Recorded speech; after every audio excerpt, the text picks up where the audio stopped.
In a shocking fashion today, the Colts decide to release a former All-Pro linebacker. The whispers have already begun. Should the Eagles look to make an upgrade? We'll talk about all that and more.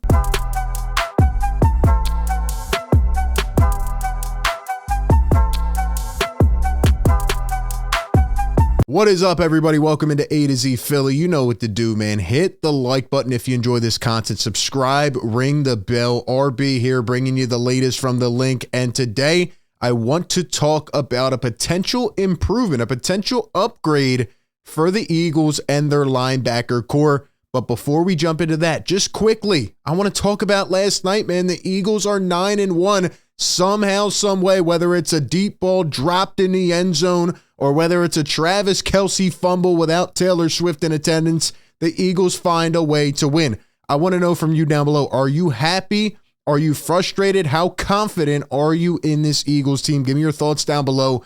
And before we jump into all the news, a shout out to our sponsor of today's video, BetMGM. Enjoy all your favorite sports like never before at BetMGM. Sign up with the code ATOZPA and receive up to $1,000 back in bonus bets if you don't win your first bet. When you register with BetMGM, you'll get instant access to parlay selection features, live betting options, player props, and daily boosted odds specials. And with BetMGM at your fingertips, every play and every game matter more than ever. Find out why BetMGM is the king of sportsbooks. Sign up today with the bonus code ATOZPA and get up to $1,000 back in bonus bets if you don't win your first bet. Visit BetMGM.com for terms and conditions. All right, I just want to say about last night, man, I'm proud of the Eagles. We can sit here every single week, every single Monday or Tuesday and say, well, they could have did that. They could have did this. They could have done this better. Sure, we can say that about every team, every game.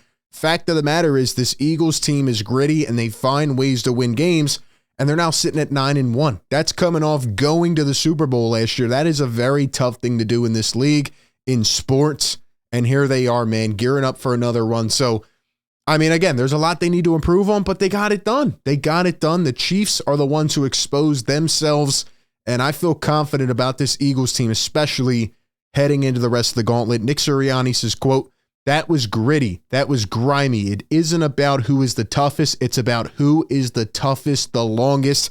And that's right, man. Going into a tough environment on the road, beating Kansas City on their own turf, man, and really just shocking them. I mean, everybody thought Mahomes getting the ball back with 6 minutes to go was going to win that game. Somehow the Eagles pulled out yet again, even though we probably had cardiac arrest in the process. Shout out to Shawn Desai, who held the Chiefs scoreless in the second half. They have done that a couple times this season, the Eagles, and their defense against the Dolphins and Chiefs combined this year, two of the top 5 offenses in the league, 393 yards, 27 points allowed, 2-0. And yeah, just a significant upgrade from Jonathan Gannon, and Desai has really turned a corner. He's very impressive with some of these coverages and really the adjustments he made at halftime with how bad the Eagles looked in the first half to where they're at now. Insane, man. What a job by the Eagles defense last night against Patrick Mahomes. Now, speaking of the defense, I want to talk about a potential upgrade, a potential guy whose name is already going around the wire, because earlier today, out of nowhere, the Colts release linebacker Darius Shaquille Leonard. I'm just going to call him Shaq Leonard because that's what I know him as. And he was released. Nobody really saw this coming. The Colts, were having a good start to the season. Then Richardson goes down and it's kind of fallen. But, man, Steichen's been doing a really good job with that team. However, Shaquille Leonard, has been battling coming back from the injury last year. And, the Colts decided to part ways with him in terms of a cap move. And Thomas Peterson here says if he clears waivers, a good chance he will, given the cap hit. He makes a ton of sense for the Eagles. Number 1, familiarity with Nick Sirianni from his time in Indianapolis. Number 2, a chance to start, right? We talk about Nakobe Dean, who is injured right now on IR for the second time, and who knows what his outlook is like, right? So you're stuck with Cunningham and Morrow at the moment, right? Christian Ellis, more of a special teams guy. Why not try to go out and at least get some depth, right? Maybe Leonard is not the same as he was before, but he can probably still compete for a starting spot right now on a true contending team, and a lot of familiarity, a lot of links there. I like it.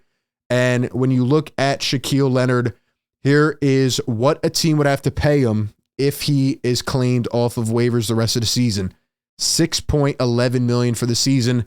He's under contract through 26, due as follows: 16.1 million next year, 19, and then 19.6. Now, a lot of people might look at that and they say, oh, well, that's way too much for a guy who's fallen off. Let's just talk a little bit about what he has done, okay? This article was on the Colts website, essentially thanking Leonard for his contributions. He put out a nice statement on social media, but let's not take it away from Leonard, okay? He is a 3-time All-Pro. He is a 3-time Pro Bowler. He was the Defensive Rookie of the Year back in 2018. I think he's 28 going on 29. And he did have a couple surgeries last year, only played a couple games, really was shaken up and never recovered this year. I mean, he's played mostly on first and second downs, as it talks about. You know, he's still not 100%, but he is starting to get back to form. It says in 23, he was on the field for under 70% of the Colts defensive snaps. But prior to the injury and the surgeries, he was on the field over 95%. So still trying to work his way back. And he has started 9 out of the 10 games for the Indianapolis Colts. And when we look at Leonard, he's a former second-round pick in 2018. And in 2018, when he was drafted, he set the Colts record with 163 tackles, 2 picks, 4 forced fumbles, 12 tackles for loss, 7 sacks.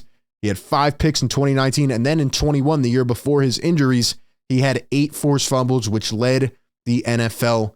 Very gritty guy. You can put him in a couple different types of roles. You can move him around. And really, he was on his way to probably being one of the best in the league. And he did get his money, but we look at his stats here. Yes, 2022, he only played a couple games. And really, that season was a wash. The Colts were not good at all. And so far this year, like I said, he's played in he started 9 games out of 10. And, you know, he's not the same, but he can still be a productive player. And you bring him in and probably start him next to a Zach Cunningham and you let him go, right? It's not like the IQ fades away. It's not like all the talent he had before just vanishes. He just needs to work back to speed. And even if he's a guy that you can throw in there on first and second down, or even less than that for now, just give him a role. Why not bring another body in to create more competition? I'm sure he would be very interested in signing with the Philadelphia Eagles, especially, you know, for a guy that wants to win, right? Indianapolis hasn't really had a lot of that the last couple years, and why not come to a better situation, try to get your mojo back, and really try to get your career back on track after those tough injuries that he's had, and, you know, try to get back to all-pro form. I think it would be a perfect fit for him.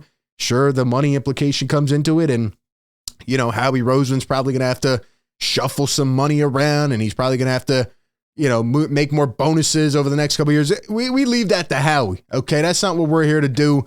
That's not what we're paid for. Howie Roseman is a wizard. He finds a way to make it happen, and I would not be surprised if he is already on the phone with Shaquille Leonard and his camp. I wouldn't be surprised because I think there's going to be a lot of interest. I don't think he'll clear waivers. If he does, I could still see the Eagles trying to go out and find a way to make it happen. So I'm all in on Shaq Leonard. I would argue that linebacker right now, even though they played well last night, is still probably one of the, you know, more weaker positions that the Eagles have right now. Maybe the weakest with the Kobe Dean going to IR. And I'm looking for any way to upgrade, especially as you start to get down here to the end of the season, getting into the playoffs and trying to make a run. You want to have as many bodies as possible, as many guys you can go out and count on, right? And try to make some moves. Even you trade for Kevin Byard. He had a big interception last night. So we will see how it plays out. But I'm all in on Shaq Leonard. Give me your guys' thoughts down below in the comment section. Do you think the Eagles should go out and try to acquire him? From hearing all the Colts media and podcasts and things like that I looked into a little while ago, you know, he's not the same player, but he still can be a productive player in the right system and the right situation. So I'm all in. We'll see how it plays out. Give me your thoughts down below. That being said, I will catch you all on the next one.